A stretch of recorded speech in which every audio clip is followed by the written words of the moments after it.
আসসালামু আলাইকুম রহমতুল্লাহ। চলো একটা ডিল করি, তুমি আমাকে 5 মিনিট সময় দাও। আমি তোমাকে 24 মার্কের একটা সাজেশন দিব। তার মধ্যে 14 মার্ক হলো তোমার কম্পোজিশনে এবং তোমার 10 মার্কের রিয়ারেঞ্জের সাজেশন আমি তোমাকে দিব। মাত্র 10টা কম্পোজিশন এবং এই শেষ সময় পড়ার জন্য মাত্র 10 থেকে 12টা রিয়ারেঞ্জ। এতেই তুমি যদি কিচ্ছু না পড়ো তাও এই 10 থেকে 12টা রিয়ারেঞ্জ আর এই 10টা কম্পোজিশন পড়লেই তোমার জন্য এনাফ। আর তুমি যদি অনেক পড়ে থাকো তাহলে সেই পড়ার পাশাপাশি এগুলোকে সবচেয়ে গুরুত্ব দিয়ে দেখো, তোমার পরীক্ষার জন্য সবচাইতে কমন পাবে। চলো দেখে আসি কোনগুলো সেই কম্পোজিশন। প্রথমেই আসি স্টুডেন্টস অ্যান্ড সোশ্যাল সার্ভিস।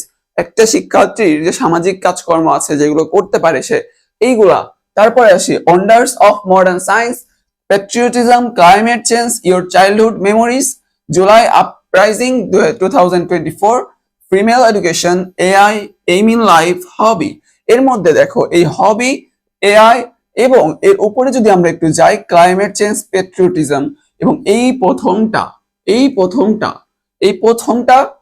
3 নম্বর 4 নম্বরটা এআই এবং হবি, এই 5টা মোস্ট ইম্পর্টেন্ট হিসেবে দাগিয়ে দিলাম।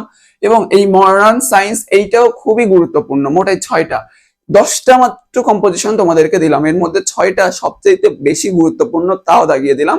যদি তুমি কিচ্ছু না পড়ো তাও এই 10টা কম্পোজিশন পড়ে পরীক্ষার হলে যাও, ইনশাআল্লাহ তুমি এই 10টার মধ্যে একটা কমন পাবা। এবার আসি তোমাদের রিয়ারেঞ্জ সেক্টরে।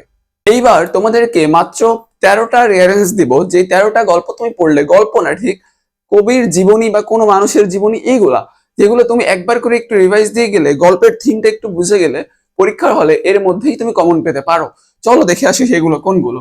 রিয়ারেঞ্জের প্রথমে দেখো রবীন্দ্রনাথ, কাজী নজরুল ইসলাম। এই দুইটা ভেরি ভেরি ইম্পর্টেন্ট, কারণ কাজী নজরুল ইসলাম এবার এসে যেতেই পারে, ধারণা করা হচ্ছে।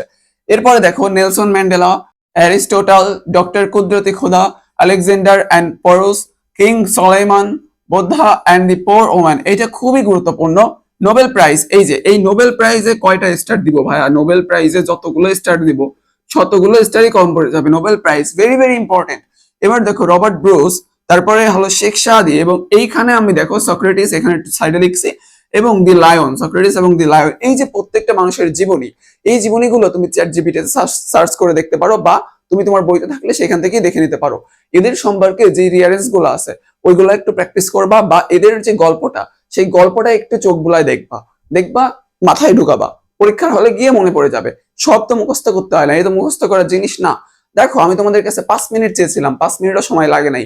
এর আগেই আমি তোমাদেরকে 24 মার্কের একটা কম্প্যাক্ট সাজেশন দিয়ে দিয়েছি।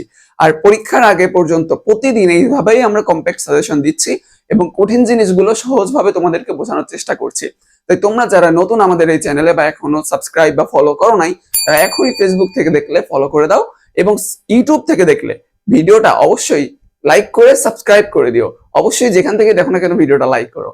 আল্লাহ হাফেজ।